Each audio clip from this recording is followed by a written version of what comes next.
Razer Tiamat 2.2 gaming headset. Now, you are listening to the microphone from the headset right now. I'm recording the entire intro with the microphone. And what does Tiamat mean? Well, Tiamat is a chaos god from Babylonian mythology.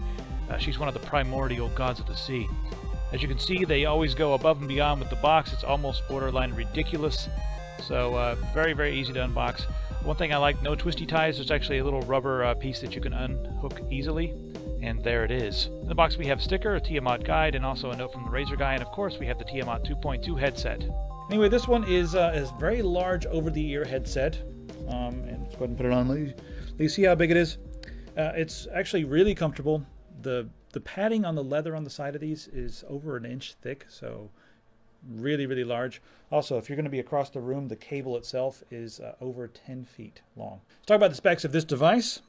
We've got 4 drivers, 2 on each side. The diaphragm is coated with titanium, and that's really nice because it doesn't rust, it doesn't fatigue, it's rigid. This is the stuff they use to build airplanes, so it's really nice. It also makes the sound a little bit more robust. The frequency response range is 20 hertz to 20,000 hertz.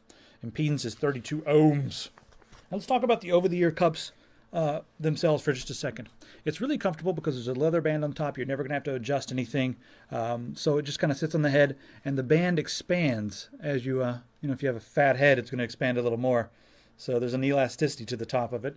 One thing of note about this, these things completely seal the sound out. I found that when I was in game, I was actually speaking louder than I should, so I had to adjust because I'm used to a different set of different headset that lets in a lot more sound.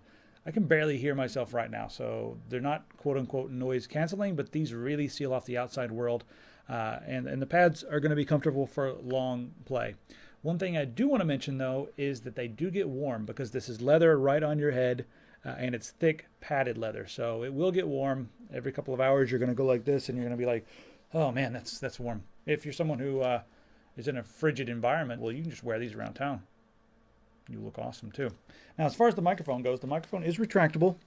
It simply slides out. We've seen some headsets like this before, but this one is rigid up into a point, and then it snaps into place. And then the front half of the microphone is bendable, so you can bend it to wherever you want. The frequency response range on the mic is 50 to 16,000 hertz, and the signal-to-noise ratio is 50 decibels. So I just threw a bunch of numbers at you guys. What you really want to know is how it sounds, so here is an audio sample from this mic. For the microphone check, I'm going to read the back of Demon's Gate. Now, Demon's Gate was a role-playing game from 1992. Over 150 hours of playtime, thousands of screens to journey, huge 70,000-word conversation system, realistic modeled game world, detailed background manual. Now let's listen to a mic sample from DayZ so you can get an idea of how it sounds while you're playing the game.